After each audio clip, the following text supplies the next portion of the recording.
Yeah, here's, I guess we do have enough. That is, you've got a copy of this on your When did you send that? Right after you sent me that. Oh, Randy, 507. all these guys sign this? Just so you know, it's easier to zoom in and out of it, really see it. oh, come on.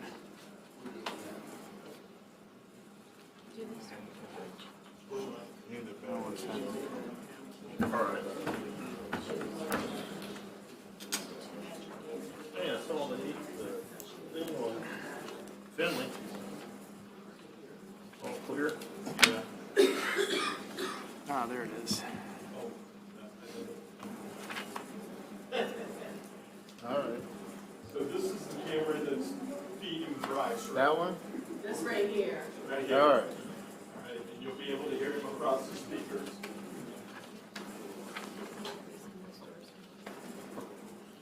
Two goes to Minnesota. Isn't that where you're from? Yes. Oh, Michigan. from Michigan or Minnesota?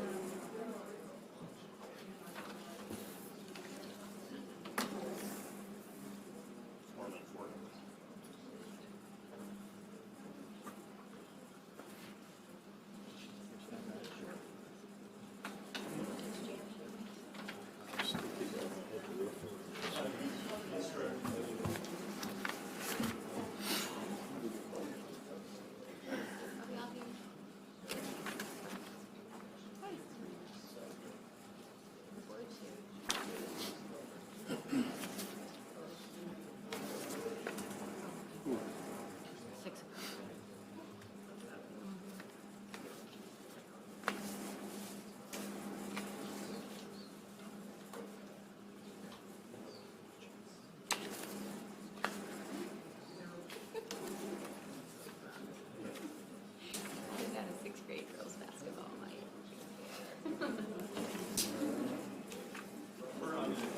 Okay, we need to wait till 6 to start because that was what was advertised. My one monitor says, you're fine. That's fine. You guys don't mind. Did you miss the parkour? You don't need to apologize for being here. I was. Parkour. Was it a little tamer? That's a gig, man. That's a good gig. No, it's more than the development thing I want because we haven't had meetings. No. It's a good group though. It's 30 minutes. It's Mel Sauter. It's Jack Finger. Jennifer's awesome. Unless we're doing, we break out a work group or something like that. Our center's usually about 10, 15. Those are going, that's going really good.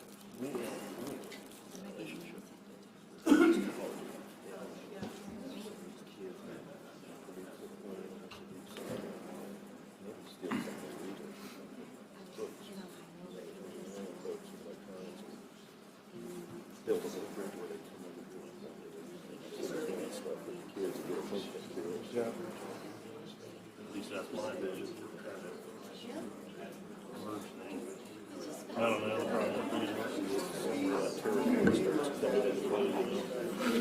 Line, you know, it's a.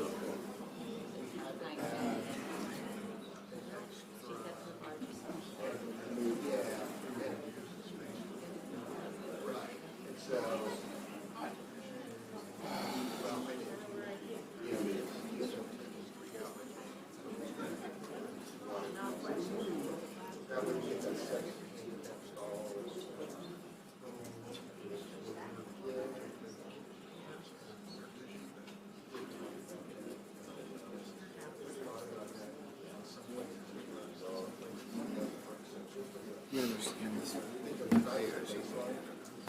No, I don't understand it yet, but I know we had talked about basically two different so I think that's what this option All right, good evening. I think we can go ahead and get started. Welcome, board. Thank you for coming to the work session. There's the topics there in front of you. I thought we. Can you not hear me? Didn't sound like it. I thought we'd start with the pledge.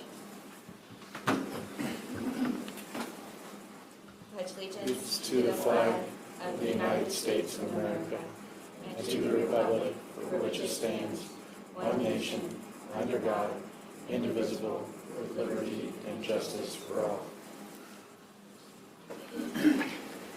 All right, and just so the board knows, Mark, he's not able to be here tonight. He said he sent his apologies. So we're going to go ahead and start with Dana's presentation. If you're ready, we'll give you the floor. Whenever you're ready. Thank you, Mrs. Ayers. For those of you that don't know me, my name is Dana Wanamaker. I'm an architect with Barton Co. Villama. We're a firm in Fort Wayne that does primarily school work around Northeast Indiana. And what you're going to see in this presentation tonight is an attempt to create some baseline for conversation about how restrooms might be modified physically to adapt to some of the issues that you folks are trying to address. There is no code for this at this point, so we're operating off some assumptions based on conversations in the facilities committee about how other people beginning to look at this, how are they beginning to address this. And we basically tried to look at two options that we'll pull up. One, taking the existing restroom partitions that you're all familiar with. They start about 14 inches off the floor and go up to about 6 feet high. Replacing those with partitions that in essence drop down to about 3 or 4 inches off the floor. And I say that simply because that's what the manufacturers are offering to us right now. Anything outside of that is a custom item, so as we try to pull together estimates, we want to try and work with stock pieces, just again, to get a baseline for where we are. While we're at that, we also made the assumption that we are removing urinals and installing water closets or toilets where that is physically possible. Now, that may not be what you folks in the end decide to do, but again, today's a way to try and establish a baseline and some costs for approaching that. The second option we looked at with these is to physically create separate rooms, in essence, for each water closet. We took the same approach, replacing the urinals with water closets, but now instead of just replacing the partitions with new, taller partitions, or longer ones, I should say, we're looking at replacing them with some type of physical wall. For estimating purposes, it's studs, sheathing material, and ceramic tile around it. That would run floor to ceiling. It would require us to add a light, an exhaust, and a sprinkler head in each of these little rooms, because we're also going to put a door on the front with a louver so that we can get air to circulate through to that exhaust fan and pull air through the space and ventilate it properly. So, two ways to look at this, and I will add one caveat. There is a minimum width for a water closet stall in the state of Indiana, and we did not go measure each of your restrooms to see if the existing water closets give us the space to put that wider partition in. We're operating under the assumption that it does. If they do not, you'll likely lose a water closet in each of your community restrooms, and the cost would go up because we'd have to reposition practically everyone in the room. So that's just a caveat. We didn't go there. We, again, tried to get you to a baseline for this conversation. So, if I may, the first plan you see up here is Manchester Elementary School. We identified 3 restrooms in the building that are community restrooms. The 2 here and the one up near the gym. And if you can read that, and folks, I apologize for those of you sitting out there. I know that's impossible to read. Oh, Randy's working on it. Thank you, Mr. Self. Oh, can you please pan down just a little? Yes. What we called option A is replacing the partitions, creating a new handicap stall at the entry end. Because what happened, as we begin to renovate these, we're also trying to bring them up to current building code. Current building code says that when I have at least 6 stalls in a restroom, I have to provide 2 different types of handicap stalls. One is the 5x5 that you see every day. The other is 3 feet wide and a little bit longer than what you're used to, with grab bars down both sides. For those of you who are old enough and remember, that was considered a handicap stall back in about 1992. So in the women's, for example, we would modify one at this end to make it longer and make it comply with what current code should be. On the boys' side, we remove the urinals, add in, I believe it amounts to 4 urinals come out and 3 water closets fit in. We get that extra handicap stall, the alternative stall that we're required to provide.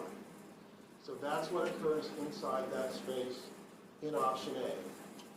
We would install new ceilings and lights in both bathrooms while we're at it, simply because when we worked with the facilities group, they said, look, the study that was done a few years ago called to upgrade these bathrooms anyways, to get them up to current code, so while we're at it, let's upgrade the ceilings and the lights and bring the space up to code. Paint the walls, because by the time we do this work, to replace the urinals with water closets will require us to tear down one side of the wall to the plumbing chase, so we can install new carriers for those water closets, and then rebuild that wall for that portion of it. We will replace the wash basins, which you may hear me accidentally refer to as Bradley's. That happens to be a brand name that they're most associated with. These are still very popular, but in a different form. They typically articulate into smaller bowls nowadays. They have automatic operators with the push button, not necessarily the foot buttons. And that permits handicap accessibility. We get them to the right height for the students that we're dealing with. Finally, the last thing we do at the elementary schools on these restrooms is look at reducing the height of the screen wall into the bathrooms, because we talked about the ability to create some form of supervision from the hallway for adults without necessarily opening up that screen completely so you had a straight view into the bathrooms. So that's what we're looking at here, lowering the screen wall here and here to the same height as the partitions, so adults could at least have some sense of audio and listening to things. So that's option A. Option B, as I said, is similar to A in the fact of what we do with the plumbing. We construct the stud walls, we finish those with ceramic tile. In each of the stalls, we got a sprinkler head, a light, and an exhaust. We provide doors with louvers. That happens here, here, and back here. And then in the dressing rooms, we actually took a slightly different look there and said, because of the way the dressing rooms are oriented, we simply built a wall to separate the restroom portion of the dressing room from the dressing rooms and put in tall, or the longer partitions. When we get into the locker rooms, we were a little more concerned about having separation elements that go clear to the floor. We don't want to get into the possibility of interfering with drainage on the floor. Some of the things that might come with that. That might not be a problem here, probably more so an issue at the junior high and the high school, but just as an overall way to approach this, first time through, that's the approach we took. So any questions about how we looked at this before I move into what some of these numbers are? How hard is it to validate what you talked about earlier with the width requirement? Simply a matter of going in and measuring center to center on each of the water closets. Off the top of my head, I believe it's a 30-inch minimum width in a stall, and most of those appeared to be at about 32 to 34 just walking through. So at least in the elementary school it looked like it might work, but I didn't have a tape measure with me the night we walked through to verify that exactly. Dean, out of curiosity, if let's just say we're gonna renovate bathrooms regardless of what the situation is. Would you recommend putting water closets in anyway? Or would you still stick with the urinals and just do a cleanup? Over the last, I would guess, 4, 5, maybe 6 years, elementary school principals have begun to request all water closets, boys and girls. There's nothing in the code that says we have to do one or the other. In fact, there's a portion of the code that says you have a minimum number of water closets or a minimum number of fixtures, and a certain percentage of that may be urinals. But there is nothing that says they cannot all be urinals. And increasingly, we are seeing principals request that they all be urinals. So, Are you sure that's what you just said, that they all be urinals? I'm sorry, I apologize. They're requesting they all be water closets. Thank you. Hey, David, this is Bryce. Can you explain the privacy difference between option A and option B? I understand B has studs, so it'll probably have a thicker wall, but in terms of the door, and that you also said it's, option A is 3 to 4 inches off the ground, but in terms of the door, how is it, does it have a doorknob? Does it have, you know, like a typical stall now, or like a regular door? Option B would be what you think of as a regular door, and I assume probably all of you at some point or another have been in a nice restaurant where you walk in the bathroom and the lavatories are lined up along a wall, and you turn around and there are several small rooms, in essence, that you go into where the water closet is. That's the approach we're looking at here. So it would be a wall, a door with hardware, just like you have when you walk down the hallway. The only difference is it's going to be, except for the handicap stalls, a narrower door than what you'd typically be going through. Option A is as private as option B is not as big, I guess. Is that what you're saying? Actually, option B is the more private option. It goes floor to ceiling, has a regular door on it, has a louver either in that door or above that door that would allow for ventilation to work within the space. Option A is a poly partition, not unlike the material that you currently have in your partitions. It just extends from about 4 inches off the floor up to 6 feet off the ground. And the doors have, for lack of a better term, an astragal that closes the gap between them or hides it, so you cannot look through the gap in a door like you do with the normal partitions that we've been used to for so many years. And with option B, we would have to tear up the floor because everything's gonna be moved. Not the way we've priced it. That's my caveat, that if the water closets are too close together, we might have to tear up the wall. Okay. Not necessarily the floor, because all of your water closets drain through the wall. Okay. So even with option A, we could remove the urinals and not replace with water closet. We would still have enough restrooms. I did not do a plumbing fixture count, but anecdotally, you're probably fine, because historically schools, and especially elementary schools, have an abundance of fixtures when compared to the code requirement. What drove plumbing fixtures in restrooms for most of my career was proximity to classrooms and the ability to take a classroom down there and over 2 or 3 cycles get all the kids in the classroom through the restrooms and off to recess or back to their room. So that tended to be what drove number of fixtures, not the code requirement. Code requirement's 1 fixture per 50 kids, give or take. And I think if we start counting, you'll realize you probably have plenty. The day after our facilities meeting, I went out and measured. A couple things came to mind after that meeting. That 5x5 handicap stall, the way the restrooms are laid out right now with the code having the door have to open out for handicap accessibility, you'd be completely blocking If we put it on the end where we talked about, we could be completely blocking the aisleway, getting to the rest of them.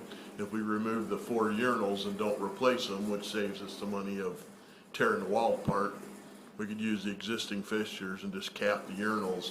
Now that doorway could open into the area where the urinals are, which would save tearing. And looking at this estimate, that's gonna save quite a bit of money if we go with option A, which we can all look at that later. But Yeah, there are going to be a myriad of options to be pursued off of what we're presenting tonight. As I said, this is just a place to draw a line in the sand and start the conversation. yeah. Well, and for the rest of the board members that weren't there, MES and MIS, when they built them, they didn't put a plumbing chase between between the walls in the restroom that you can access. You have to go up through the ceiling, and then, you know, I'm never gonna get in there. It's like 24 inches wide, so it was kind of a, yeah, it's kind of a defect in design, if you will.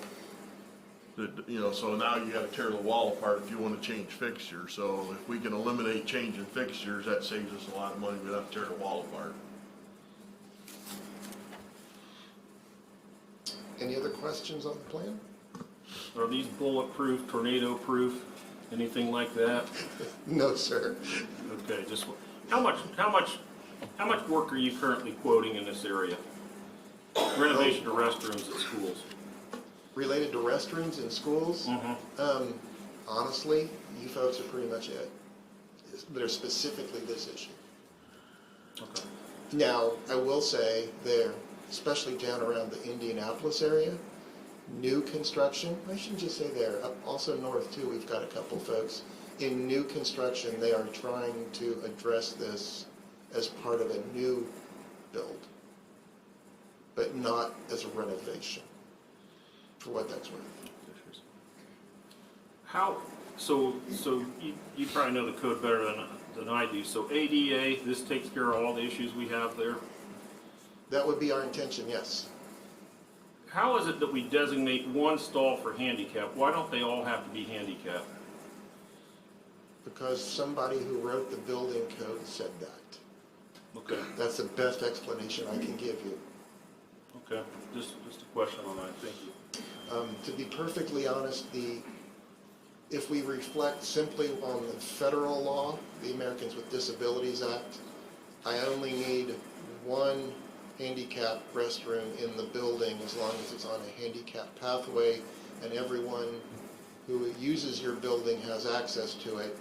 It's all about programming, the way the federal statute's written. The state statute is the one that requires every bathroom to be that way. So.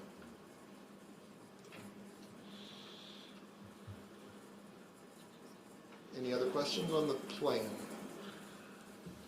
Okay. We're going to try and bring up some numbers here.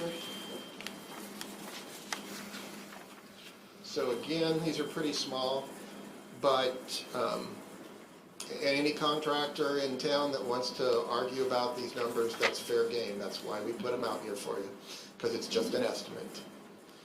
So we looked at all the potential pieces that go into modifying those restrooms in option A, where we're just changing partitions, pulling the urinals and changing the water closets. And I'll just jump to the end, because if you go clear down to the end, we're looking at a total cost of $268,000 for this building. That's this one. Elementary school, MES. Then if we go to option B, Randy, if you can jump ahead a little bit to option B.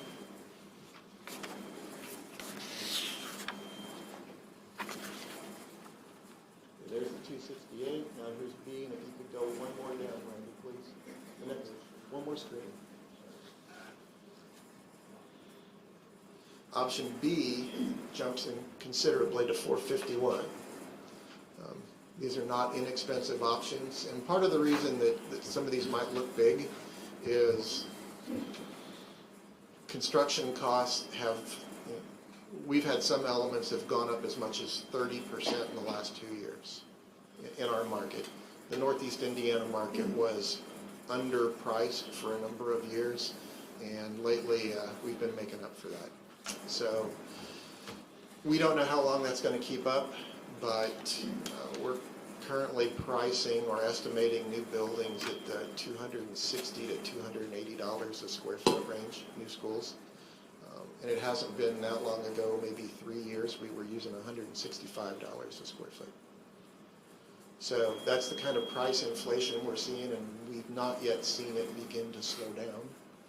So all these numbers are a little conservative, knowing that it's not a brand new building, it's work in a little space, a confined area, a little bit at a time, and then you'd probably go and do the next one a little bit at a time, and then the next one a little bit at a time. It's our best estimate of where we think those costs are today. But like I said, you see here where they all come from, so feel free to talk to any contractors about them and come up with your own numbers. Any questions about these before I go on to MIS? What kind of timing would this take? That's a good question. I would assume, unless you tried to do it in the summer, that we'd have to deal with one set of restrooms at a time, because that'd be about all you can close down and still function as a school. And I would think you're probably going to spend 60 days in a restroom by the time you sequence people in and out, the various trades. So 3 or 4 of them in a building, you're going to be at it for 6-8 months. Now, we could probably get them all done in a summer, but you're probably going to pay more for it, simply because everybody's busy in the summertime. You'll probably get a better price, even though it's doing it piecemeal, doing them in the off-season in the winter when people want to be inside working. Did the finance, did you guys, as a committee, kind of prioritize how this would be phased in? Did you talk about that? No, we didn't have any numbers. We were going off of the 2017. We were going off of a 2017, this preliminary, that facility audit. So this is the first we've seen this too. We do have a meeting on the 6th.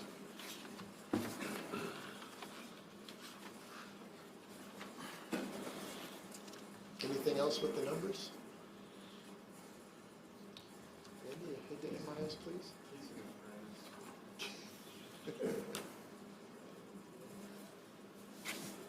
I can tell you, as Mr. Self pulls these up, you're going to see MIS looking very similar to MES, as you might expect.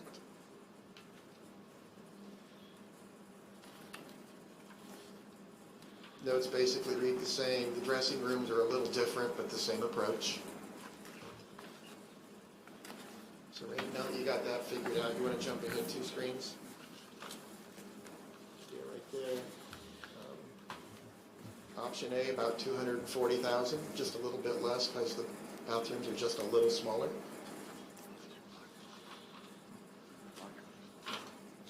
And for some reason, if you'll jump ahead 2 more screens, option B came out more expensive than MES.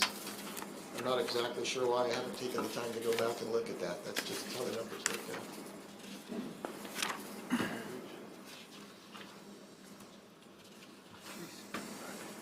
Questions about MIS, because the junior high takes a little different turn.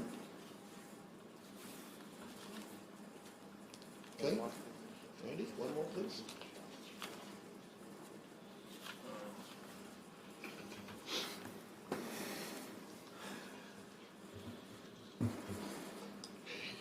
In this building, we can be a little less invasive in some sense. The bathrooms across the lobby out here were renovated not that long ago. They are much more compliant with current code. So to modify those doesn't take as much work as it does at MES or MIS.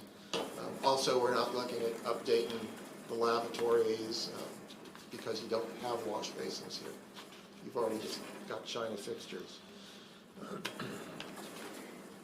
basically all we did out here in these was convert the urinals to water closets and build the partitions. If you go down to the east end of the building, the bathrooms down there, there's not much to do in those any different. Again, they change partitions and pull the water closets out, or excuse me, pull the urinals out. Because we can't even replace the urinals with water closets down there. They're on the opposite wall. Then as we moved into the showers, and those were just redone the same time the bathrooms down there were redone, if I remember right. We looked at the locker rooms. We looked at replacing the partitions with new partitions. Again, we did not rebuild or not look at building walls in the locker room bathrooms, just replacing the partitions. And then we looked at the showers, because that was another issue that came up with the facilities group, was creating more private shower dressing areas. It's not a new concept. Many years ago, a lot of the women's locker rooms had a 3x3 shower stall, and in front of it was a 3x3 dressing stall. Men even had those oftentimes in a swimming locker room. So it's a standard fixture that's out there that can be purchased. Again, we looked at one that starts 3.5, 4 inches off the floor and goes up 6 feet high. For argument's sake, we use 3 feet wide and 4 feet deep for each of the areas, so it'd be 8 feet deep overall, just to have something to work with. They make them as small as 3x3 and 3x3, so it's only 6 feet deep. But if you ever try to get dressed in one of those, you realize it's pretty tight. So if you look, let's see, thank you, Andy. In the women's locker room, there's actually 2 masonry divided showers built in already. We show extending both of those for the dressing area out in front. Although I'll be perfectly honest, if we do that one on the currently handicapped shower, it's no longer handicapped because I need another foot of clearance in the width. So, but for argument's sake, that's what we did on the pricing. The showers currently, when those got replaced, they're all surface mount piping, stainless steel covers. So they could be modified a little bit if necessary, but they are on 3-foot centers. So adding partition stalls between them should be a fairly easy thing to do. The drains, if I recall, were all reworked in those areas when the showers were done, so that there's trench drains along the wall, so drainage isn't even an issue for us. But it does get rather tight to get 8 partitions in there for showering and dressing, and it pretty much removes the functionality of the 3 showers on the far end. Now, having said that, I also understand that in today's world, those showers don't get used a lot. So, again, whether you think this is right or wrong, it's how we looked at pricing it to begin the conversation. Similar thing at the boys' side. I think we ended up with 1, 2, 3, 4, 5, maybe 6 stalls at that end that worked out. 2, 3, 4, 5. Yeah, we could put a 6th one on the end there yet too. So, questions about this plan and how we approached it? Mr. Self, you want to jump to the numbers, please? So, option A with just partitions, $219,000. And option B, where in the bathrooms we build the completely separate stalls, just shy of $500,000. Questions there?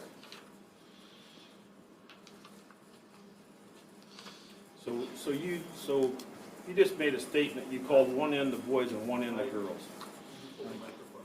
You just kind of made a statement on the showers, right? You called one end the boys and one end the girls. I'm struggling, right, with how that's going to work. And I apologize. I call them that because that's how they're labeled. Okay, that's not more of a question to you. That's something I think we need to approach, right?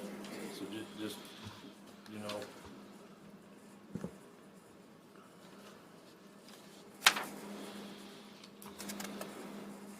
On to the high school. Okay.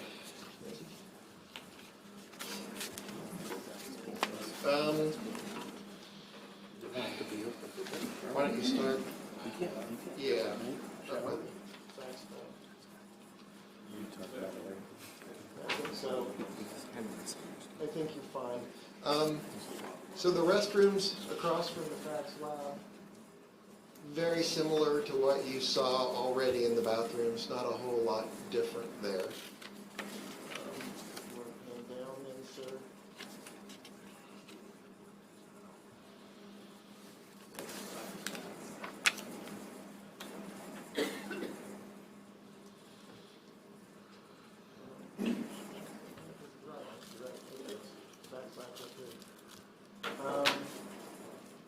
When we get into the classroom, the two-story portion of the building, our drawings aren't completely accurate because you've renovated these since the master plans were drawn.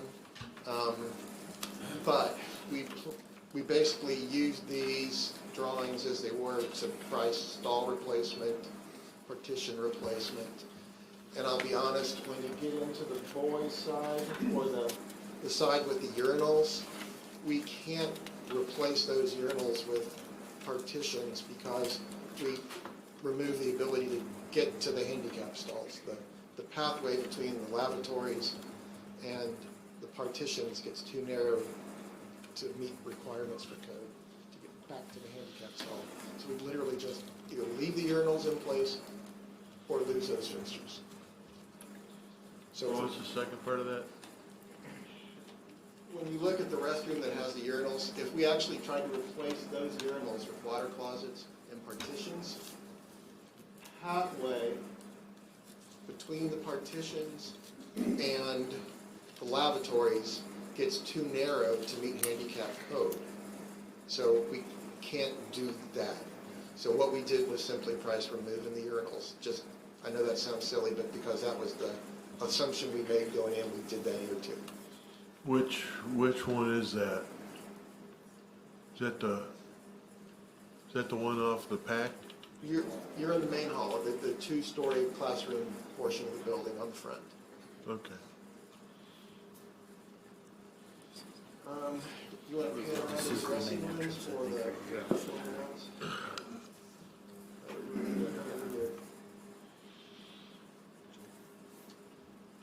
Those set up a little better for you. There's only 2 fixtures in each side, so we simply looked at changing the partitions or, again, replacing the partitions with built walls. Now, the public restrooms, and I apologize, the women's restroom, we looked at the same thing, replacing the partitions and rebuilding partitions. On the men's side, it's not quite that easy.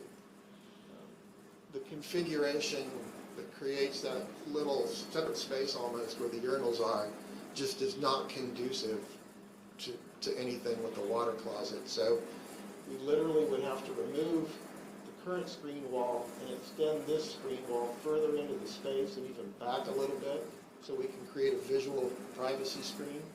So you come in 2 doors that narrow down to a 3 or 4 foot wide opening, come around it, and we could get a pair of stalls in opposite the existing water closet stalls.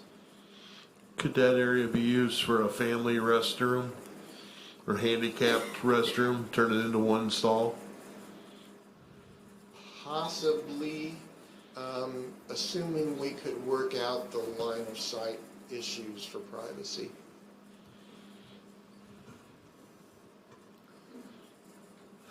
Dumb question. Is there any advantage at the high school where we have a lot of ECA activities, a lot of adults using those, to where we just go to a private urinal, leave the urinal there and just make it private? Do we have to go to all water closets at that location? You're in a world that I don't have any rules to follow. Physically, can I do that? Yes. I believe those urinals, however, are too close together. We probably have to pull every other one to be able to do what you're asking. Make sense? Yeah. Okay.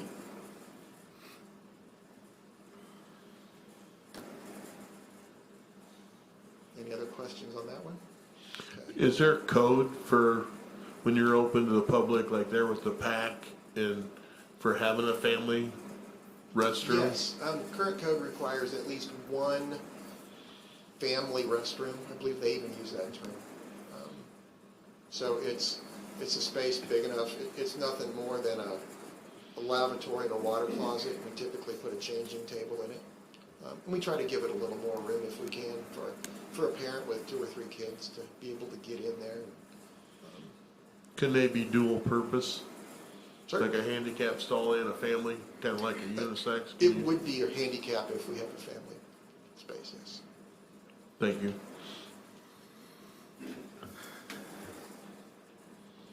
Okay.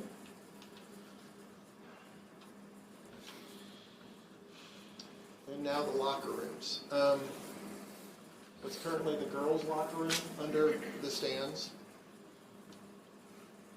For the gentleman out here who probably never been in the women's locker room, there's a locker room on one end and dressing areas on either end. Bathrooms that can be entered from either side, and a shower that sits in the middle. Not unlike the guys up here that has locker rooms, dressing areas on both sides, and a shower that sits in the middle. And you can separate, you can open and close overhead doors or coiling grills, to be technically accurate, that shut off one side from the other. So there is one shower in the women's locker room that if we again put those dressing shower partitions in, we can get about 3 stalls in there. Now if we go shorter, say to 6 feet, we might be able to squeeze in another one along the other wall, but it's pretty snug in that space. It just doesn't lay itself out well for separating it like that. We looked at the bathroom portions of the girls' locker room and replace the partitions, just like we talked. New poly partitions that start lower but go to the same height. Same approach in the guys' locker room. And over there in their shower, we can get about 4 partitions in that space, but we also need to take down one of the wing walls to get clearance to get in, because the opening into those showers is right in the middle of the space. Questions about that plan? Same approach we used at the junior high here, just it's a little more convoluted because the spaces are actually a little smaller, a little more cut up. Okay, number, sir, and I'll ask you to take a deep breath. You mean that complication costs money? It's just more square footage. So option A with the changing out partitions, a little less than $350. And option B, where we actually build separate rooms in all the bathrooms, $870 basically.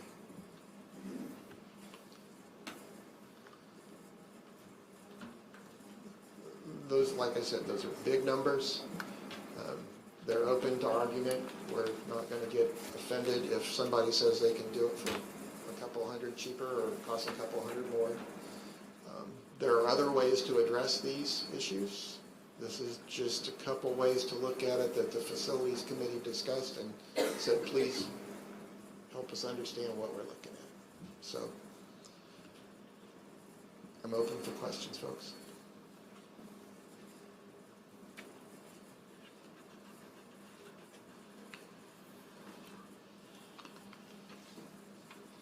So we're looking like 1.1 to 2.4 million between option A and B if we went all the way through the schools.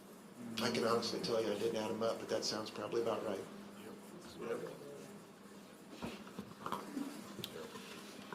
Yeah, I show option A, if you total them all up, 1,135,523. And option B would be 2,364,671, with a difference there of 1,229,148. And I apologize, I do have one more plan. The concession stand out at the football field. And this is included in those totals. The restrooms at the football field.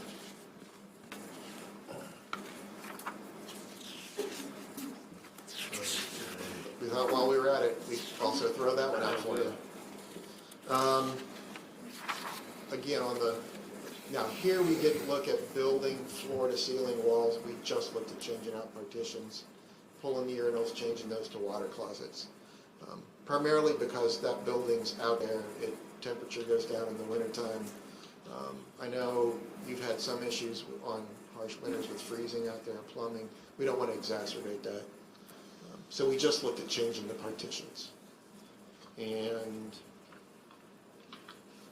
I don't know if Mr. Self wants to run through it. That's about $60,000.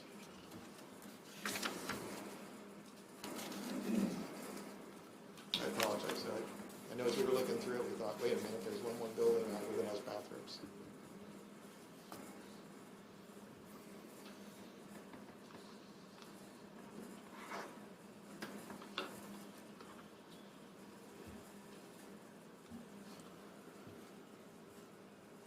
Can I get a confirmation on how many private restrooms are currently in each building? You may not know that, Dana. We counted that the other night when we were walking through. I want to say in the high school, didn't we come up with about 12 to 14, somewhere in that range? Now, keep in mind when we say that, a lot of those are in other rooms. So in other words, one of those, pardon? The nurse's station is one of the more public ones. There's a couple in coaches' offices too that wouldn't be open. How many would be reasonably accessible? There are the staff restrooms across from the cafeteria. There's a pair there. And I want to say there's a staff restrooms in the office. So that would be 4 that are reasonably accessible. That's right, there is a set upstairs. So there'd be 6 there. 6 in the high school. Any idea on? Just to give you an update on that, today we went through those particular restrooms that are accessible out in the hallway that are currently considered staff restrooms, and we changed out upstairs. There was a male and female staff restroom. We made one a student restroom and one a staff restroom. We did the same thing downstairs on the main level near the teacher's lounge where there's 2. We made one a staff restroom only and one a student restroom. We also, back by the athletic training room, which is beyond the gym area in that hallway, there are 2 staff restrooms. We made both of those student restrooms. And then in the main office of the high school, we made one a staff restroom and one a student restroom and got the signage on those today. And we will do the same thing at MES and MIS, and here in the junior high building, they each have 2 staff restrooms that are accessible from a hallway. And one will be made a staff restroom and one will be made a student restroom. We're just waiting for the new door handles to come for those for the student one. And those are single occupancy? Yes.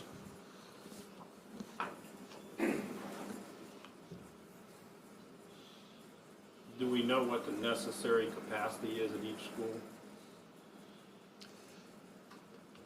I don't tonight, but we could easily calculate that. Can you clarify your question, Mike?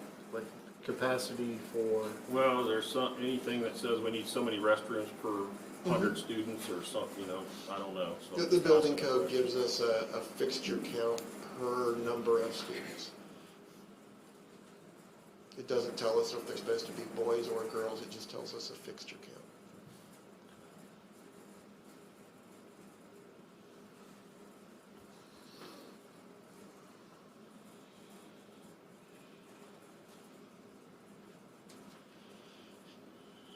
Thank you, Dan. I wish you luck.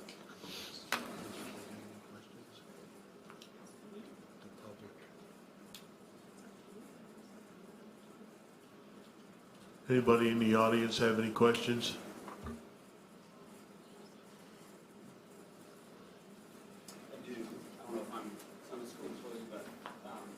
just clarification on the restrooms here in junior high. It looked to me, Can I get you to come up here for the public? it looked to me by the print that you were leaving the doors on those. So my question was, are you looking for the junior high restrooms? My question was, so if we're talking about the bathrooms right across this lobby, it looked to me like you were taking away their urinals probably and making individual stalls, but leaving these doors on. Okay. I just want to point that out. That seems like a concern to me because of the age of the student here, that those restrooms would be open to both boys and girls that would be going in a closed door. I don't remember you saying that that would be open to the lobby as much as like MES and MIS. You're correct. We did not take these down. Okay. Right along. Right. It just wasn't part of the discussion when we originally talked about it, but we knew that's what we wanted to do in the elementary. It's not, we just started somewhere, so Yeah. definitely worth discussing. Dane, any reason you see that that couldn't happen?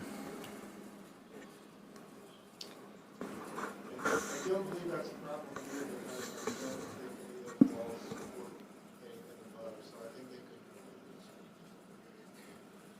could. My only other concern was, Mr. Markham, at the end, you just talked about changing the designation for the staff bathrooms and private and student bathrooms. And at like the elementary school, I just want to point out that there are only two, like you said, so that would make one for staff for the whole entire building, and two are already not enough, just so you know. And just for clarification, if that is designated a student private bathroom, does that mean staff cannot use that if it's if it's open? I'm kind of assuming that's what it means, because it would need to be open for a student, right? Okay, so that would take it down to one staff bathroom at the elementary school total, and two's not enough. So I know you're trying, and I'm thankful for that. Just want to make sure we're pointing out some concerns, but yeah, thanks.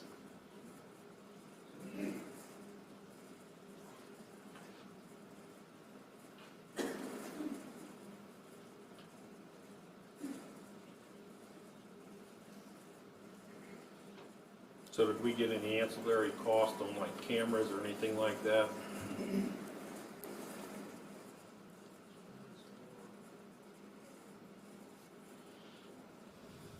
Did I kind of share us, you know? Well, one of the things we talked about at the elementary, I'll just speak, is if you can envision there's a wall, you kind of walk through the corridor and you walk down through like a hallway. And so one of the suggestions was made was take that wall down and then put a camera that looks down that hallway, so if you will, where the stalls would be. That way you could, it would be after the fact if something happened, but then you would have some evidence if something happens. Well, I'd look at it as a deterrent, right? Just like you're saying, it'd be after the fact if something happens, but I mean, you isolate young adults with hormones, and you know, then we got a new set of problems on our hands. So, whatever, you know, if we're spending money, we're gonna check this out every angle. Sure. And I don't, you know, And we This is a lot of did money. check out to make sure it was something that was legal to do, because we wanted to make sure that we weren't doing anything. Because typically in bathrooms right now, you can't have cameras because it's a privacy issue, but it would be considered more of a hallway if it was open to the hallway. And they didn't seem to think there would be any issues with that. well, I'm gonna, just like Ben's concerned, you know, is our next issue with staff, you know, not enough restrooms and things. So before we start changing things around, you know, I want to be informed and consulted. You know, it's kind of like the student and the staff bathroom. We're kind of doing some things here, and I'd like for us to get a plan together before we do anything. And I think we need to flush every angle on this: the security, the safety. You know, and I know you guys are on the same page, but you know, to me, this is a lot of money. It's a lot of money. Absolutely. And then my next question is, how would we pay for it?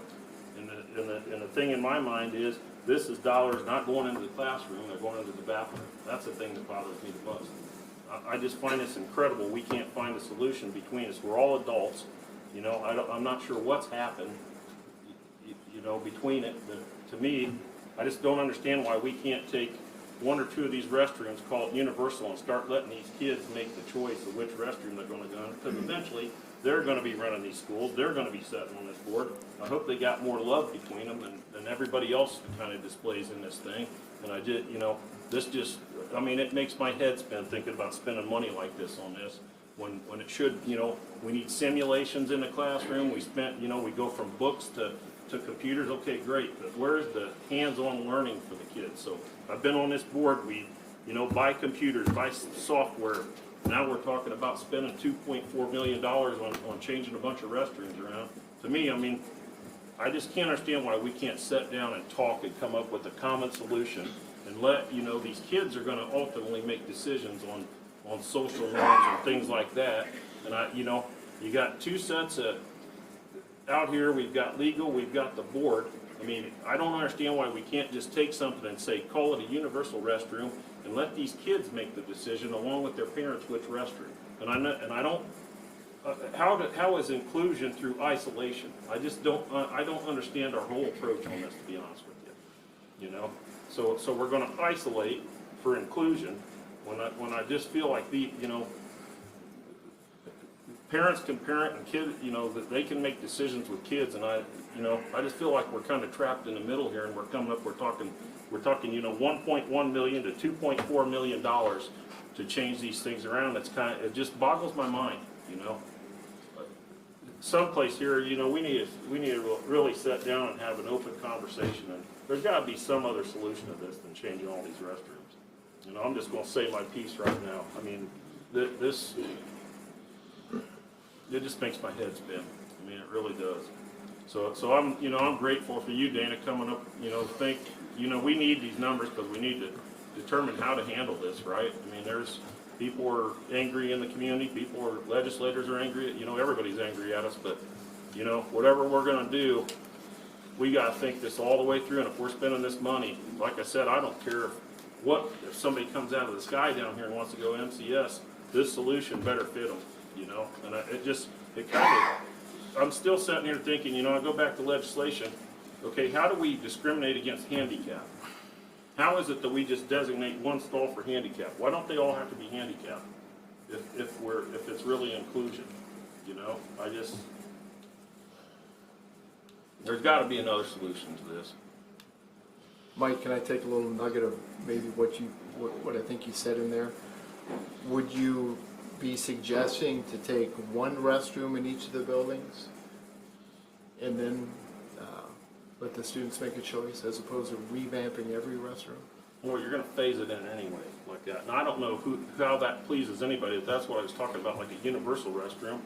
You can put the things in there. I just kind of, you know, convert them all or something. I mean, just let the kids choose where they go at the parents' advice or something. You know, if I got my own kids, I got a parent. Everybody can parent their own kids is the way I'm looking at it. You know, but as long as I feel like if we make accommodations, if we give an option to that, then let them make the choice. You know, the parents and the children. I don't see us.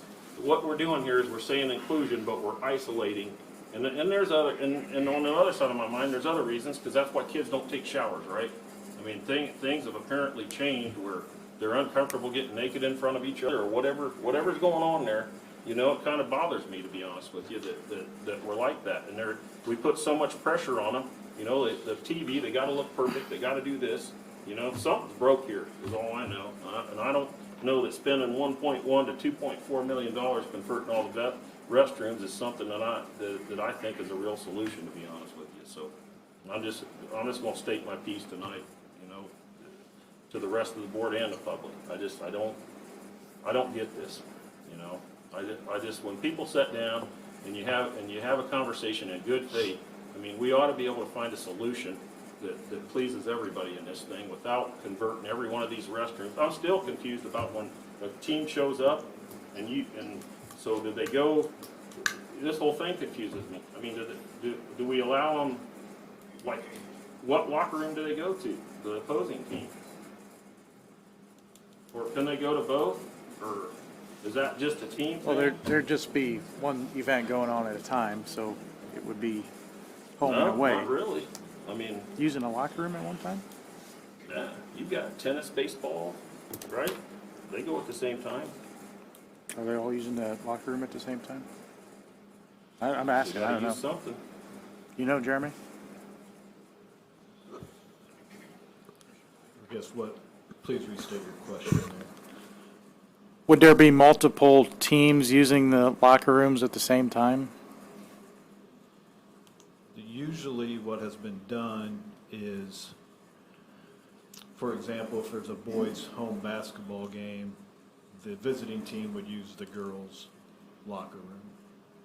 And then so if the girls' basketball team was practicing, they would get all their things out in time before the visiting team would show up, and then they would go in there, and that's where they would get dressed, use the facilities, and go in at halftime.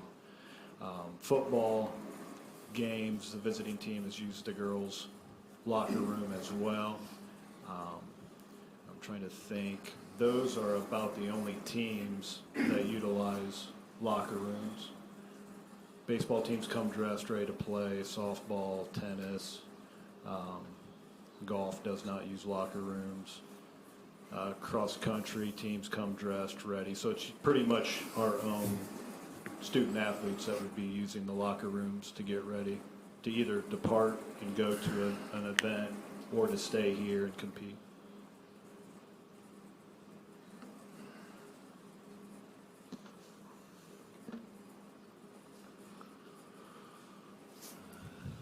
I think, Mike, though, I mean, basically, you'd still be using them the same way you are now. It's just, there'd just be more privacy in them. So nobody's looking at each other, basically, So what's the purpose? to give privacy to everybody.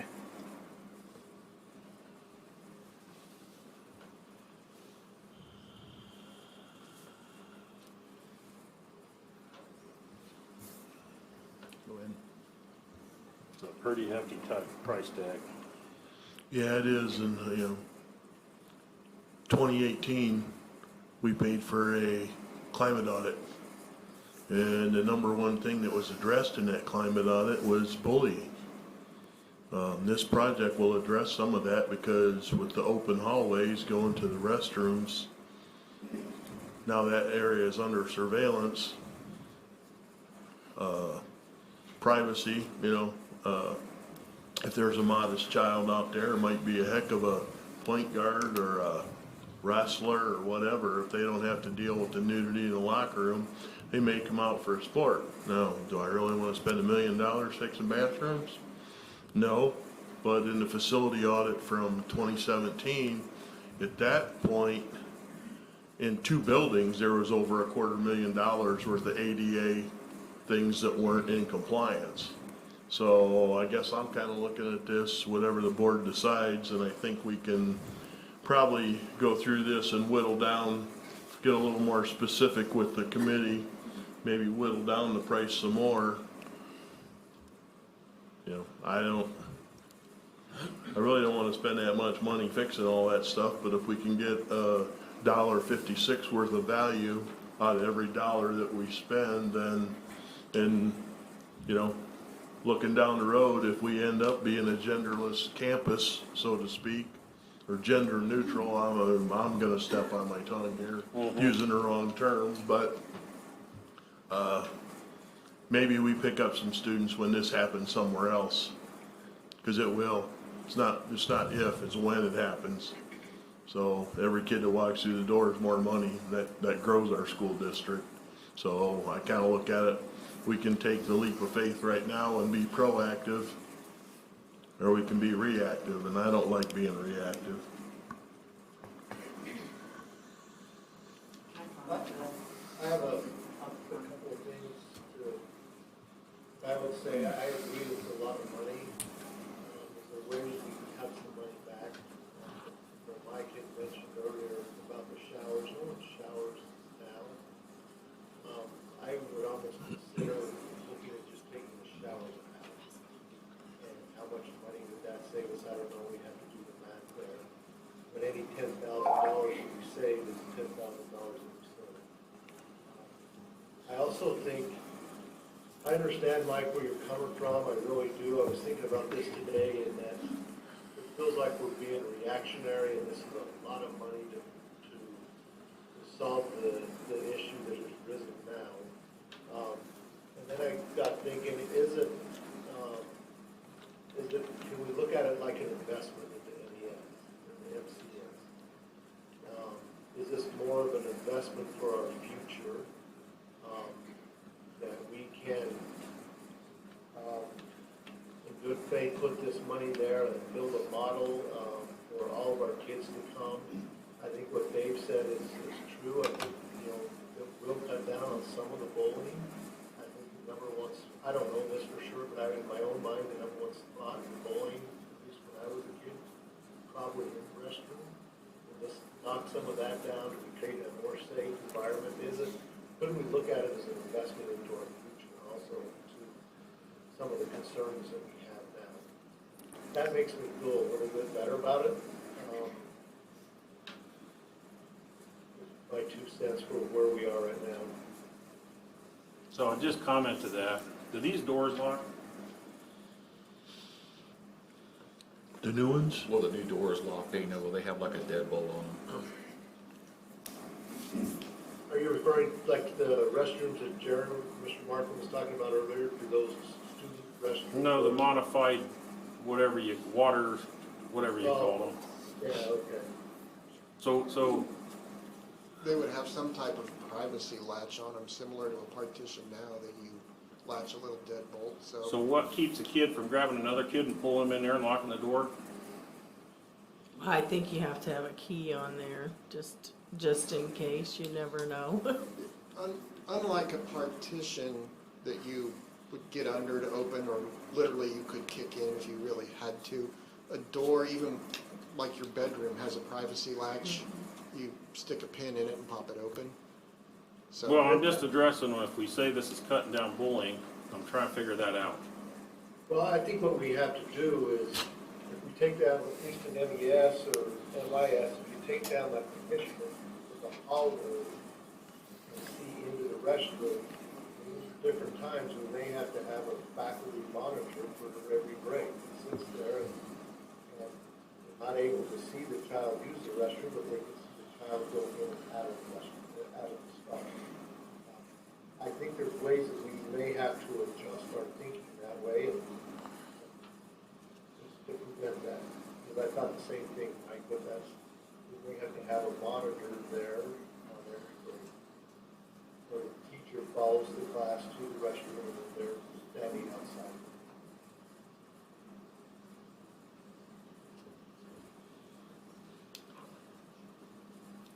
Dana, is there any requirement for showers in a school?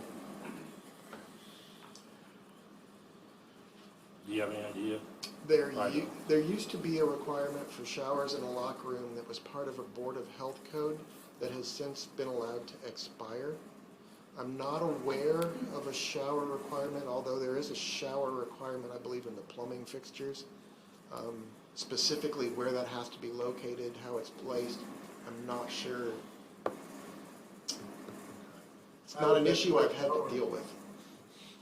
I bet $20 if you turn the shower on in a junior high, you'd want to wait 10 minutes to let the rush run out. Yeah, but I would like to make a comment of that. I have 2 wrestlers in my house, and they shower every night. And I'm really grateful for that because it cuts down on skin, like they do it intentionally. They have medicated. And so, I mean, when you were describing 4 showers in there, the instant thing my brain did was, oh my goodness, instead of 6:30, it's going to be 7:30 before they get in because we're rotating. I mean, they really are showering. So I don't know where that misconception came that kids aren't showering, but I live with 2 who shower at the school every day. And in wrestling, they do require it, right, because of that. I mean, you have skin-to-skin contact, so. It's a good idea. And then also, I mean, the coaches, they're washing their clothes every night. So, like, my kids aren't even bringing the clothes that are on the mat. They don't come home. The wrestling team's taking care of that. So, I mean, if the conversation was leaning towards eliminating showers, I'm not sure that that's really, I don't know that that'd be great for our wrestling team. Right. I think maybe that would be something that might work a little better, MES, possibly MIS. Perhaps. Dana, while you're there, I do have a question. So I don't have the spatial intelligence that you have. So option A, I think you said it's 4 inches from the floor. So here's my question, and I don't know if it's one that's answerable, or maybe somebody on the board has. But the thing, when this conversation first began, the thing that I instantly became concerned about was kids who perhaps would self-harm in a restroom. And currently, the way that it is if a child would self-harm and they're on the floor, anybody walking in can see them. It's not dependent on a monitor.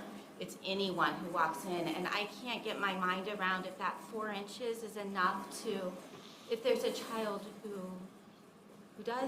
is self-harming or attempting suicide, like how, that's the child that I'm really wondering about in this bathroom renovation.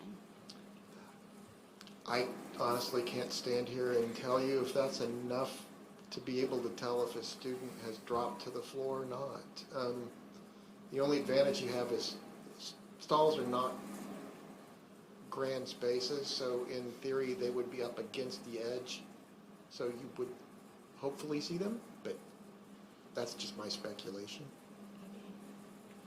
So not like now, where if a child's on the floor, a student's on the floor, we can see them. When You they certainly walk. have much better visibility with the partition 14 inches off the floor than you will with it 4 inches off the floor. Yes.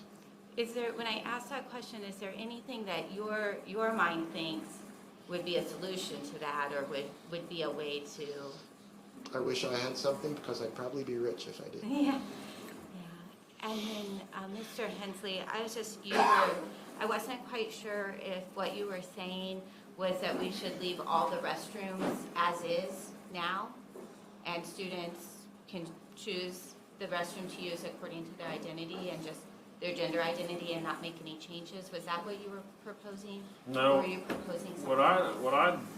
What I think is, why can't we take 1 or 2 and make them universal and let the kids and the parents choose if they go in there or not? Now, you can look at me and say, okay, you're excluding some kids in those restrooms, right? In those restrooms, but if we have a traditional restroom, then would be excluding those kids.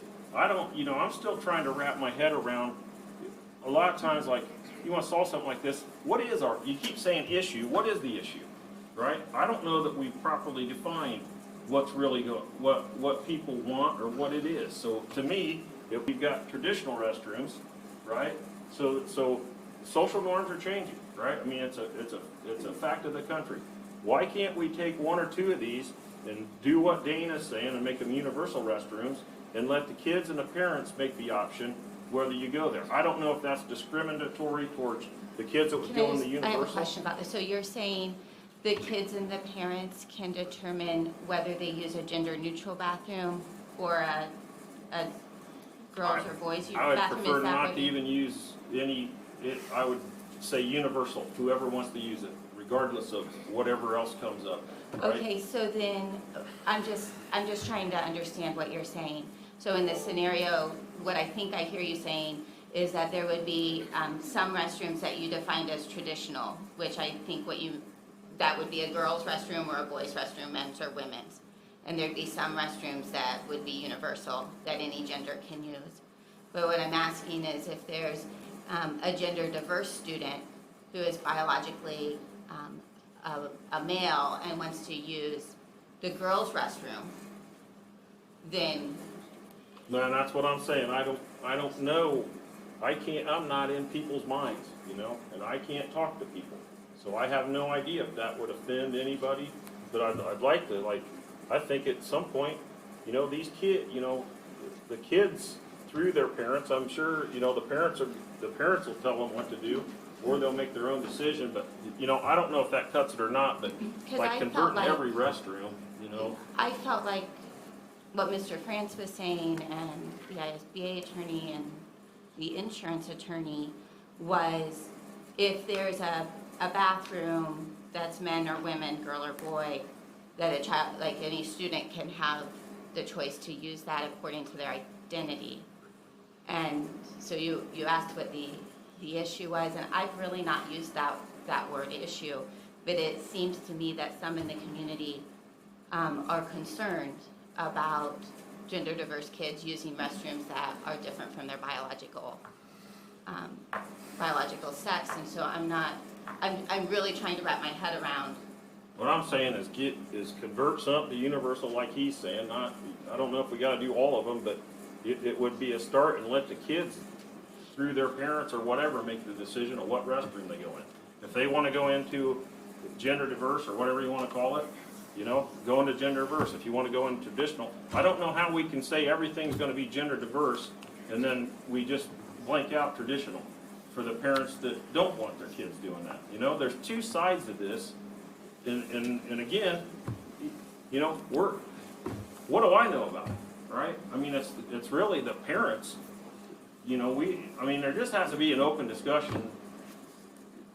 The law is one thing, you figure that out, let me know, right? I mean, I don't know where they're at, but to me, it's just, if we make an option that the parents and the children can make a choice if they want to do that, it's one side of the coin,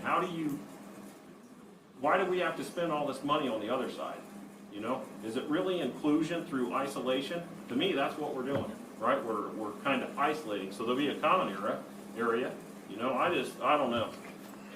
But Can I provide a quick suggestion? Yeah. And you can probably, need for you to state your name, please. Sorry, we just need it for the record. Jake Longenecker. What I'm trying to do is wrap my head around what you guys are, and especially Michael, what you're after. Is this a possibility?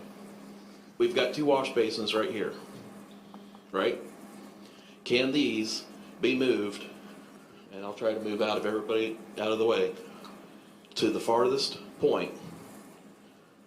So move this here, create a single stall for whoever wants their individual privacy. You still got access within the vicinity of where the plumbing and piping and everything else is. You still got your boys and girls, whatever. But then now you've got a single individual use stall. Is that something that is, reasonably within Earth's possibility to build?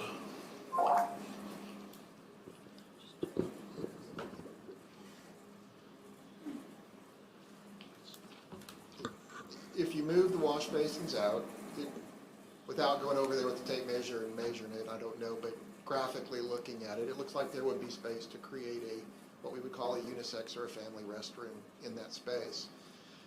Moving the wash basins out, however, to either side kind of impedes the travel flow through there, so we'd have to open up some of those screen walls, and in so doing, we begin to open up line of sight into those bathrooms. Now, based on the solutions we were talking about, that might not be an issue, but historically that would have been. So I think that's what you're looking at. Physically, it looks like it's possible. I don't know if that meets what you're trying to accomplish. Does it seem any bit reasonable? Well, not only that, why couldn't you just put them along that wall we talked about tearing out? Just flip them around.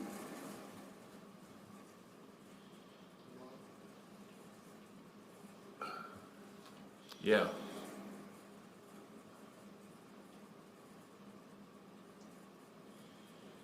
Again, it's all a numbers game that we keep a certain clearance passing through. If they can mount there and give us the required clearance for wheelchair access, then yes.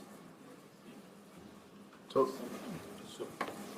just thinking maybe another way to take a look at it, we need to figure out how many single stall gender neutral bathrooms we desire, and then figure out a place to put them, if possible. That's a different way to skin the cat, yes. Well, that's pretty much what we're doing. I mean, it's not really isolating people, it's making every bathroom in all the buildings a private stall. And you're taking down, and when you walk around, and let me try and paint a visual picture here. If this is the restroom, when you walk in, you walk around this wall, Then you walk down essentially a hallway, and then the stalls are all on the left or they're all on the right. We're gonna take this wall down and make this a common hallway so that Billy can't hold the door closed while Johnny's assaulting somebody else, or male versus female, whatever it is. You know, I don't feel like it's isolating. I feel like it's making every bathroom a private stall. Now, Ben brought up a pretty good thing that we hadn't thought of. You know, one restroom with 30 teachers is not gonna work. I mean, that's just not gonna work. We're gonna have to address that. You know, the problem is we can't say to this group or to that group, you have to use this one. You know, and that's pretty much where it's at. I don't feel like. Well, we also haven't said we'd give them an option either, you know, so I don't know what is in people's mind, you know. And when I say isolation, that's kind of, so what they want to do is they want to go to the restroom together, right? So I don't understand, so, you know, kind of what you said there, yeah, but why not make them all single private and a certain restroom, call it universal, and give kids an option, you know, and their parents, they can have a conversation with their parents about what they want to do or not. I don't understand why we have to change every restroom. It's not just $2.4 million if you're going to do it right, 1.1 million if you know, and then if you got the other thing that concerns me. So why can't somebody grab somebody? Right, I want to bully somebody. I'll grab them and pull them in that restroom and lock the door. Now, how do we stop that? You don't stop that, but the only thing is now it can be recorded. I grabbed you and assaulted you. Yeah, it's after the fact, but that's no. I mean, we can't stop it anywhere, Mike. I mean, two kids walking. Cameras all over. Right, and we'll have a camera there too. But that's part. I mean, I just see boys and girls and whatever together. You give the opportunity. I just see problems. You know, 4 inches, is that enough to get a camera in there? I mean, we got posting, do not video in the restroom, right? But I mean, that's my other concern here when we're mixing populations is they're side by side, you know? I'm just putting everything on the table, Dave. I'm not here to debate or argue with anybody. Well, me either. This stuff, you know, we gotta get a solution to this that's cost effective, where we're not spending, you know, 2.6 or $5 million when things are done and said. Well, changing restrooms. This money needs to go into those classrooms. And I don't disagree. You know, it's. Well, the other thing to keep in mind, this isn't our money, this is the taxpayer dollar. That's exactly It's what not I our have money. in mind, you Because know? we're talking about a capital expenditure here that's not something that we're gonna be able to write a check for. It's a capital expenditure, it's improvement, it's gonna have to come out of a referendum or a bond issuance or something like that. So there's a lot better places to put $2.4 million in that, I agree. There just gotta be an easier solution to this. America's about choice and freedom, and if you give people choice and options, you know, I can't, in my head, understand why we can't just give them an option and call it universal, not gender neutral or handicap or anything else. Like, you wanna go in there, you know, and do your single stalls in certain restrooms in the school. The whole retrofit thing or maybe we start somewhere, right? I don't know. These numbers boggle me though. I mean, And Mike, I see like you could certainly do just one restroom in each building, but I think the part that I'm not following with you is that you seem to be saying then the other restrooms, you would just leave them as boys and girls, and the way I understand the law, that's just not an option. what law? Title IX. Why do you think that's not? I mean, so they have the choice, boys, girls, or universal. They go where they identify with, or if they want privacy, if we build a more private restroom, they can go there. Right. That's an option as long as a gender diverse student could use that boys' room or that girls' room, depending on. Yeah, that's what I'm saying. Yeah. That you could do, but you can't. Under the law, the way I understand it is you couldn't tell a gender diverse student you can only use the universal restroom. Right. which I think is what you're saying. I don't know, I mean, I'm not 100% clear, but I think that's what you I'm were. saying make one universal and let them make the choice. Yeah, but what are the other ones? Everyone understands what universal is. I don't understand what you're saying the other ones are. Well, so would leave them traditional, the way they are now. Meaning that a gender diverse student could not use the one that they identify as. Well, Because that's the whole, I guess that would go to court, right? I mean, well, that's what I'm saying. That's to follow what I understand as the law is you well, would, and then that's, you know, what I see, I've been in education for a long time, right? I do university classes, I got all kinds of students and stuff like that. What I always do, and what we talk about in education is reasonable accommodation. You know, that's a term I've heard forever. And I'm just saying, you know, we're sitting here in the middle of it, you know, kind of, we're saying, you know, we're making a decision for them that says, you know, if we provided an option, if they want to go in together, why wouldn't they go there? So you're saying, okay, Mike, you got to get rid of the traditional side of this, and that's what the other side of the community's upset about, right? So for God's sake, can we like meet in the middle somewhere here instead of spending $2.4 million on retrofitting all our restrooms? I mean, this just doesn't, again, I bet these kids don't have these arguments, right? I mean, I don't know what happens when you know, this confrontation or whatever, but you know, this whole thing, I don't understand if we can give an option and just let the kids make a choice. And I know what you're saying, you know, but what about the other parents? What about the other side of this? well, I think that's why we've got this other option where they've got whatever privacy they Where you're they going to require. retrofit every restroom at No. the expense of the public. No, I mean, we were just saying you could just do one restroom that way or a couple restrooms that way, or Okay. that's an option. I mean, What we need to do is so we need to you- formulate some options, and then we need Well, to- that's what we're gonna do on the 6th with the facilities committee, but the other side of the coin is, if you do No, one I or mean, two. I understand, but we gotta start somewhere and whittle this thing down. But what I'm saying is you do one or two restrooms in each building, you still got probably close to $500,000 in renovations that need to be done because you're not ADA compliant. true. And, you know, I don't know, I'm not a building Well, inspector. somebody needs to lay that out for me. Well, we can do that. I mean, this is just starting, we had to have some place to start. Raju, would you say more about just doing a few, like renovating a couple bathrooms? Because I'm still, then what would you suggest would happen? What would the other bathrooms? Well, I mean, the way I see it is, right now, we are compliant with the law today, right? Other than possibly this ADA stuff that needs to be addressed. By allowing a gender diverse student to use the restroom of their identity. Correct. Now, I understand that makes certain people, students, parents, uncomfortable. So we can offer those students and parents a restroom, not every restroom, but a restroom where they have pretty much complete privacy.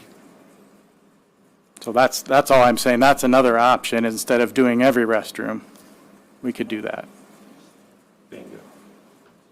Which is what you have now. You have private restrooms, correct? We don't have a lot. But not, so really don't spend the 2.4 million and just say, and that's what I was told as a parent, 4 daughters in the school system. Can I go to the mic? Is that okay? Please, state your name. Nate Gephardt. So that's essentially what's going on now without spending any money, any taxpayer money is, and that's what I was told, if my children are uncomfortable with this, then they can go use the bathroom of their choice. And I understand there's not that many bathrooms. So you could build, maybe add a bathroom or two to accommodate the 99.999% of the student body in the school system that want to identify as their biological sex. However, Raju referred to Title IX. You feel like you guys are in compliance with the law. When you refer to Title IX, we were told by Mr. France that they're going to be making a decision on the definition of sex by the end of the summer.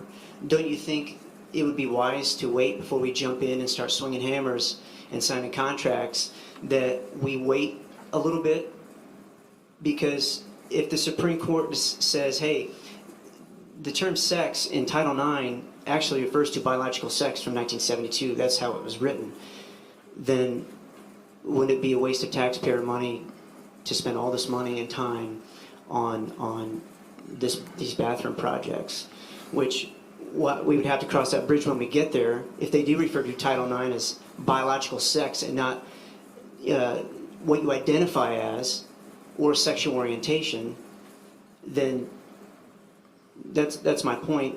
You know, we would save a lot of money. So in my opinion, I appreciate all this hard work, and it's good to file and maybe even use some of this to be compliant with the ADA. But the whole point of this, and I know you referred to climate check and bullying, but the whole point of this, I thought, was because we had gender confused students. They're dealing with gender dysphoria, which is a mental disorder. So if we have students that have a mental disorder, why are we spending all this millions of dollars when we have students that this is a mental disorder? We should be helping these kids understand what biological sex is, and you can't change your biological sex, and it has nothing to do with religion. I'm almost done. It has nothing to do. Did you have a question? No, you're not a doctor, right? Is that correct? I'm not a doctor. Are you a doctor? I'm not. Okay. And I just wanted to be clear on it. Yeah. Okay. I'm Continue. Not a doctor. Yeah, I'm an electrician. Father of 4 girls. You said you're not a doctor. Have you guys, if someone's pregnant, have you ever asked them, hey, are you having a boy or are you having a girl? Or are you having gender 57? Or are you having gender 62? Or are you having gender 75? I mean, it's a boy or a girl. I mean, it's very easy. But what I was going with this is there's another facet to safety. If you guys spend all this money and remodel these, I'm not bringing my kids back to the school system, because you are teaching, whether it's in a textbook or not, what is being taught in the school system is that you can be whatever gender you want to be. And that's not safe mentally and emotionally for my children. And I know this is just discussing the physical safety of our kids. We're talking about privacy and safety, but we need to talk about all facets of safety. Right now in the elementary school, and I'm almost done. Right now in the elementary school, a biological boy is being called a girl, and students are Mr. reprimanded. Gephardt, I'm going to stop you because we don't want to talk about specific students. I'm not talking about specific students. Look, You are. no, I'm not talking about specific Mr. students. Gephardt. I never mentioned a name. Would you Listen, please stop? Okay, Would students. you please stop? Okay, I'm just talking about a No, situation would you- that is would you dealing with our stop now? safety. Stop.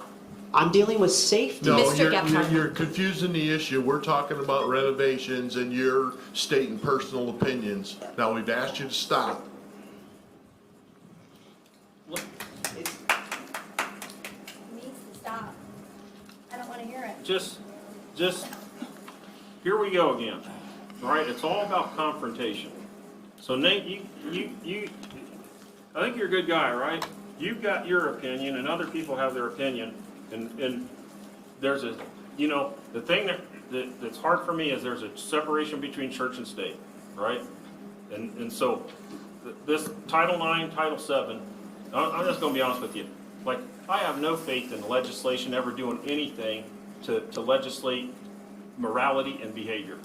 I mean, we fail over and over again. You know, people used to go to jail for gambling. People used to go to jail for making alcohol.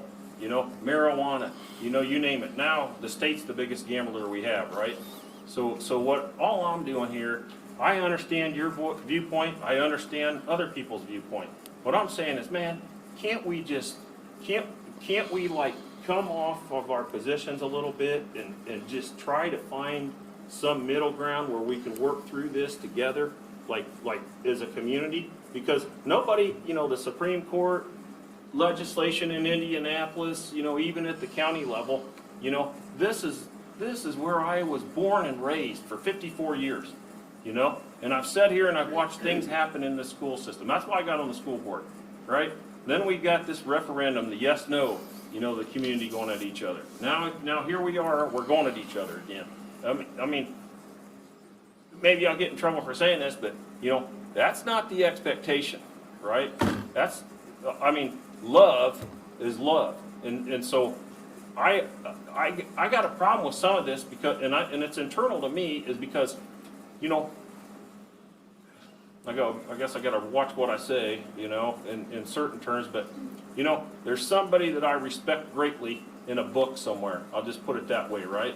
And I never read one story where he turned his back on anybody, So there's to me, I'm trying to look at this from every perspective, and I kind of know, I understand your perspective. I kind of understand this perspective. No way, it's like this country, everything's so tightly wound, and everybody's kind of doing this. I mean, can we just love each other and kind of find some kind of middle ground on this where what I'm saying is, okay, there's a social norm developed. We got boys and girls restrooms, okay? There's other people in this community that are part of the school system, that have different beliefs and stuff. So can't we just develop an option, right? And can't we ultimately, kids are gonna make the decision. You can think as a parent, or we can think as a school board, or as a teacher, or anybody else, but these kids are ultimately gonna make the decision of what happens, right? I understand you, but us sitting here getting in arguments, I'm just burnt out on this community and the confrontation. I mean, what happened to freaking civility, where people sit and they talk and one person gives their side and one person gives their side, and some people, I guess, call that a weakness, right? Where there's gotta be some middle, there's gotta be a solution here that basically satisfies everybody, that isn't hinged on our fulcrums out here, right, of our religious beliefs and stuff like that, and that drives me on a daily basis too, don't get me wrong, right? But this is a different environment where, it's a separation between church and state, so I don't want to I think you should have a voice, right? But I'm just like, this is doing us no good. So, when we start using terms and cross, that's when havoc wreaks, right, in this community. I've just seen it over and over again. And the reason I got on this board is just to, somewhere here, we gotta start learning how to take things instead of going immediately to confrontation. We gotta kind of start to understand each other. It's conflict resolution. State your position, and start trying to find some way that we can live together, basically.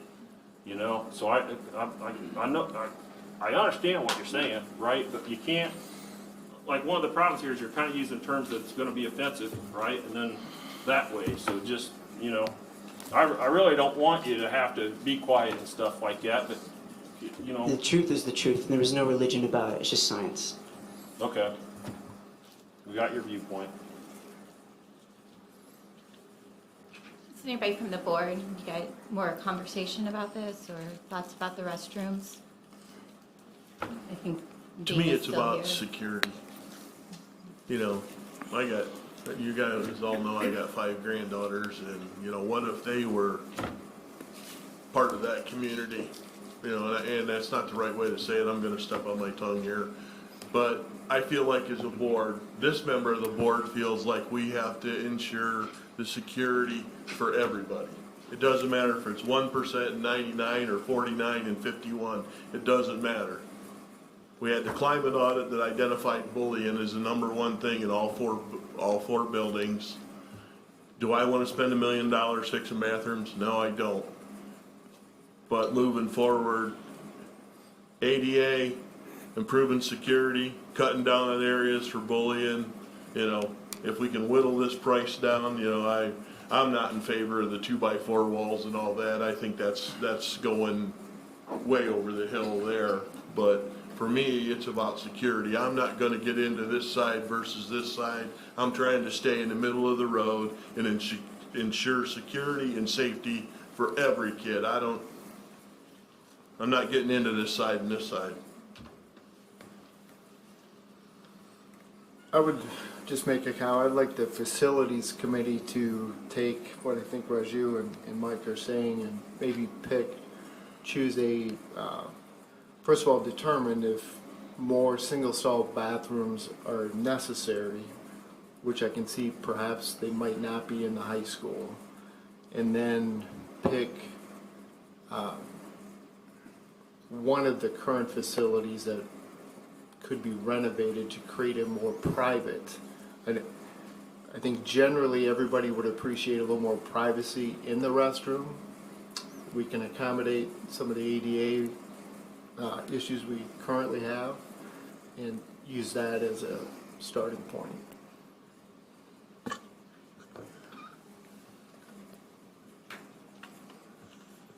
Does this sound okay to the board?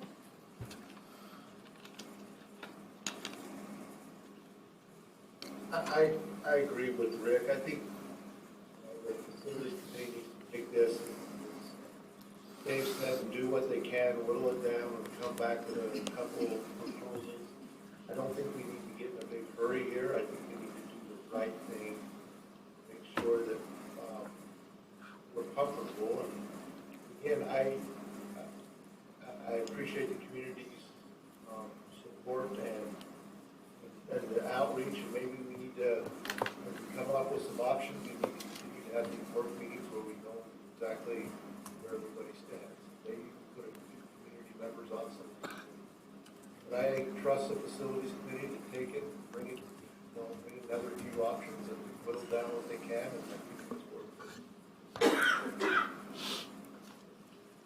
Dr. Grimaud, do you have thoughts about that? Or? Actually, that's just what I was going to suggest, that you allow us to go back to the drawing board, come up with some other ideas, or maybe, take into consideration what was stated earlier. So if you would allow us to do that, February 6th, is that correct? Is our next Facilities meeting? committee is Yes. February 6th at 5:30. So that we can have those conversations and just talk about where we go with our next steps. Sounds good to me. Is everybody okay with that? Dana, were you going to be available for the 6th at 5:30?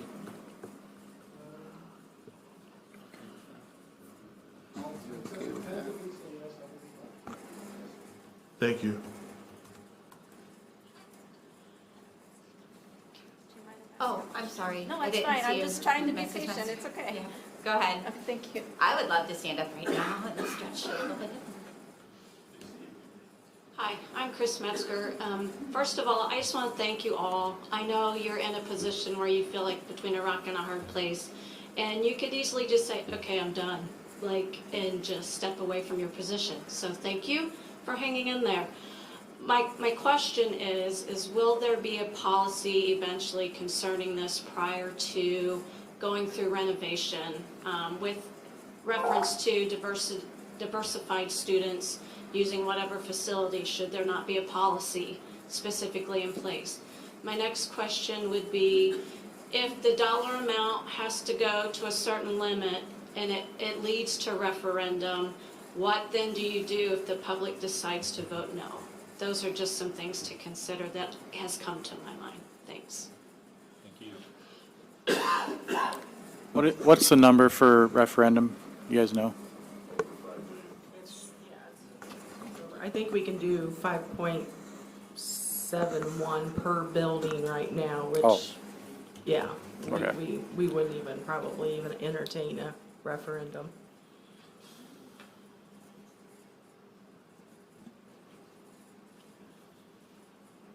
So, anything else about this, or everybody's feeling good? Anything else you want to say? Deep breath. Right. And there were a couple more things on the agenda that Mr. Turflinger added, so. Yeah, we didn't do it in January. Had to pull a pretty full agenda. I just wondered if the board wanted to set some goals for 2020 that's typically done in a organizational meeting. I know myself, I would like to see us have an executive committee meeting with some of the cabinet and the board and go over the security protocols and regarding school shootings, bombings, that kind of stuff. Ultimately, according to Mr. Adamson, the board's responsible for everything, so we had our Alice training and we haven't had a meeting since then. I'd kind of like to sit down and find out exactly what our policy, or, you know, I know it's not something we're gonna publish and put out on the website, obviously, but I'd like to know what the protocols are, you know. And then I was just gonna open it up to the rest of the board if they had anything else they wanted to try and get accomplished this year.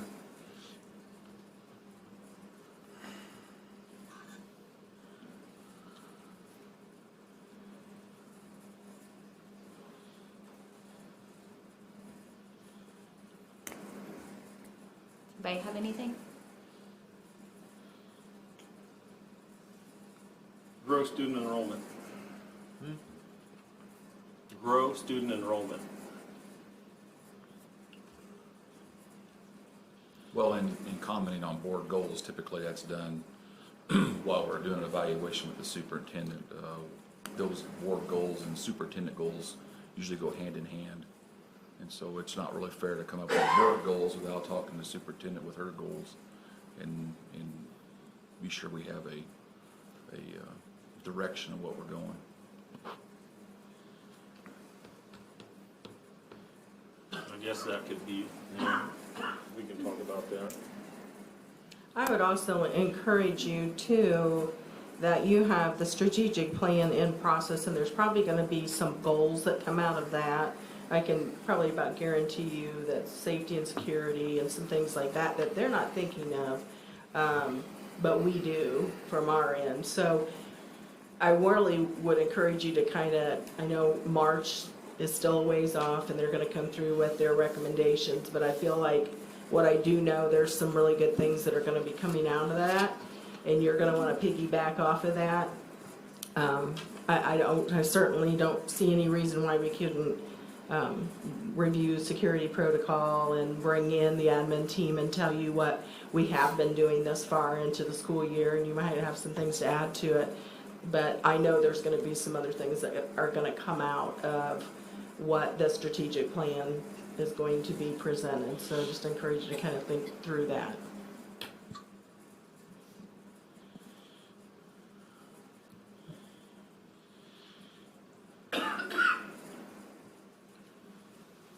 You got another item, Dave? Yeah, One more goal, I'd like to tour the Heartland Center. Can we make that happen? tomorrow morning. All right. 8:30 tomorrow morning. Act fast. Is everybody going? Is everybody able to go? I'm going. Yeah, You're not I'm going? not. Are you going, Mr. Massey? And I'm what, on it. You're not back yet? Not yet. And if I could just add, I like what Teresa said. I'm anxious to see the strategic plan and what our administrators and faculty have put in there that we could wrap our arms around and support them with. They're the ones in the trenches and working day to day, and I think that's really important for us to understand what their thoughts are and what their goals are and how we support them in their day-to-day functions. and if I can go back to the Heartland visit, tomorrow morning, Mr. Hobbs has said that right after the Heartland visit, he would like to take you to the Eagles Theater if you're willing to go or wanted to go, because some of our classes are actually held there and they're in the process of renovating. It's pretty awesome from what I understand, so he does have that lined up, totally optional for you, but it would be right after we tour the Heartland, and then we would go to the Eagles Theater. So it's up to you. I just want to give What's you the plan at Heartland, the time duration? he actually thought he could get you through maybe in about an hour, and then he could take you over to the Eagles Theater, hopefully. I mean, that just depends on how many questions there are and how much you want to stand around and observe, so it's really up to you. Hey guys, I have to go. I got a group of people waiting for me. Me too. They're called kids. Have fun, Thank right? you. We appreciate you remoting in with us. Thank you. All right. Dave, did you have more about the program? Yeah, just real quick here. I'm gonna try and get everybody's attention here. Free money. Free college tuition. Heartland Career Center students who have completed a course of study at the Career Center and have a grade point average of 2.0 or better at the time of high school graduation. The deadline's coming up pretty fast here. We have 9 $1,000 scholarships that Heartland is going to award. You can go to the wabash.org County Foundation. It's a common scholarship, and you can get a hold of Peter DuPont at Heartland Career Center or Julie Garber at the Community Foundation for more information. You can go to the Community Foundation's website and apply for these. And there's also a tab on there when you click on General Scholarships, it will take you to all the other ones that are for the CTE students. Heartland Career Center is going to receive an award of excellence from the state on February the 18th in Indianapolis for their law enforcement class. That was the governor's workforce that did that. And I just wanted to talk about this real quick here. In 2016 and 17, we had 83 students at Heartland. In 2017 and 18, we had 95 students. Last year, we had 72 students. This year, we're down to 63. That's kind of a disturbing trend for me. When you look at the totals of 77 students, these are just Manchester kids. This isn't all 5 districts. They earned, 77 students earned 144 internships. The grand total over those years from 2015 to 2019, there was 1,517 dual college credits earned by Manchester students, which saved their parents $167,000. And certificates and licenses, 132 students earned 137 certificates. The reason being some of the kids go for 2 years, so they earn dual certificates. I'd like to really see us grow this some more. Mr. Hobbs and the board have changed the class hour structure that the students can go for 2 hours now, and with an hour of transportation, that 3-hour window works a lot better in the schedule than trying, in a 6-hour school day, than the 4-hour. And there's some great opportunities down there. I guess it's the best kept secret in Wabash County, at least around here. I would like to share the fact that we can send 125 kids, and the reimbursement from the state would be the potential vocational dollars to Manchester schools would be $273,000 if we get that number up to 125. And I'd just like to point out that Wabash High School is at 128% of their allotment, and MSD is at 93.75%.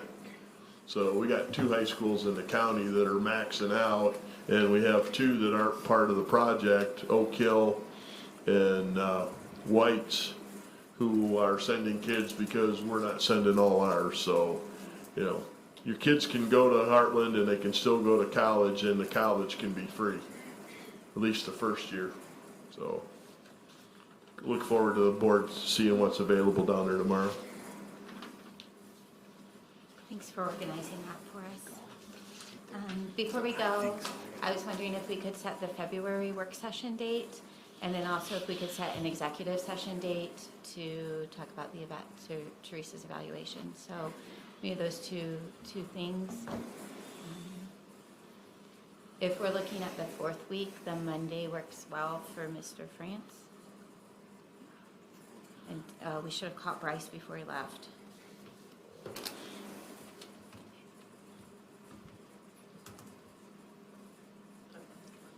Yeah, so I don't know if the 24th is available for people, if that's a good day for a work session, or if you'd like to suggest a different day.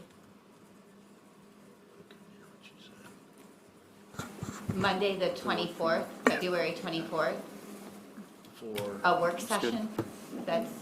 That's good? Two I- people it's good for. Me, it's good for 3. Yep. Yeah, Monday, the 24th? evening? Yeah. Yep, I'm in Plymouth, that'll work. that's good, he's good. No, I'm good. So that's, which one is it, working?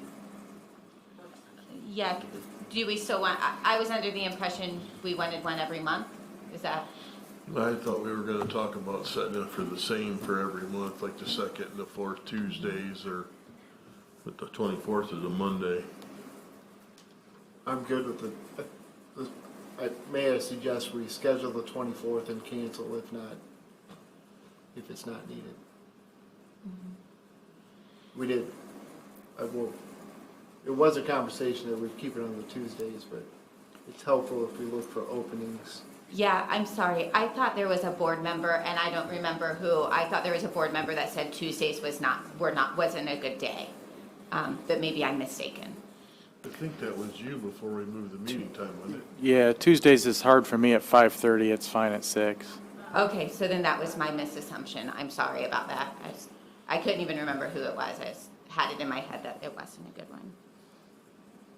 Yeah, so it can be either the Tuesday, the 25th, or Monday, the 24th. It doesn't matter to me. I just would like us to pick. You got a preference, right? Nope. Either one. Either one's fine with me. 25th works better for me. It works better? Yeah. All right. You said the 25th works better for you? Yeah. Tuesday? Yeah. All right. And then we'll check with Bryce too, just to make sure, because I know he really wants to be here. Work session, and then we need a day for executive session to go over the evaluation, so if somebody could suggest a time for that. May I suggest after a regularly scheduled board meeting? It's fine with me. 11th.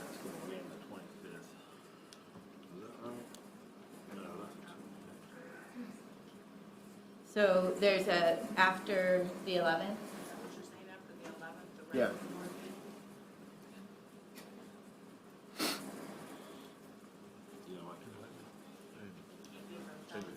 Right. Are Can you meet on February 11th after the do you mean regular? like right after Yeah. the The meeting? regular. Oh, gotcha. Yeah, Yep. so it's not another day. Is Yeah. that okay with you, Steve? Thank you.